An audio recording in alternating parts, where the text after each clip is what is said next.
ήτανε της μοίρας το γραφτό. Εμείς οι δυο να γνωριστούμε, μα τα όνειρά μας δεν ήταν γραφτό. Να πραγματοποιηθούνε της μοίρας το παιχνίδι επιπόλαια μην παίζεις, γιατί ίσως να σου κρύβει άλλο απ' αυτό που περιμένεις. Της μοίρας το παιχνίδι επιπόλαια μην παίζεις, γιατί ίσως να σου κρύβει άλλο απ' αυτό που περιμένεις.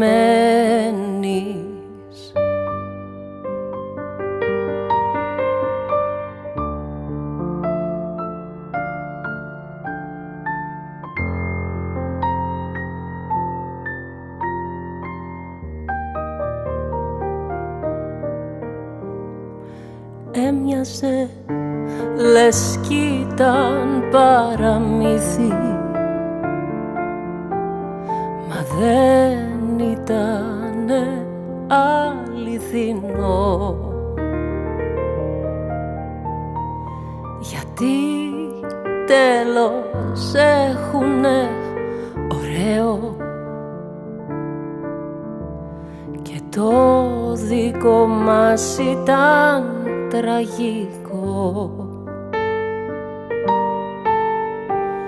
Της μοίρας το παιχνίδι επιπόλαια μην παίζεις, γιατί ίσως να σου κρύβει άλλο απ' αυτό που περιμένεις.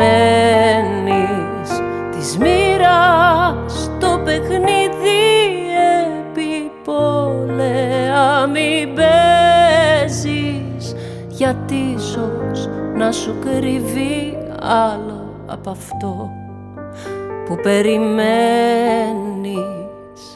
Ήτανε της μοίρας το γραφτό.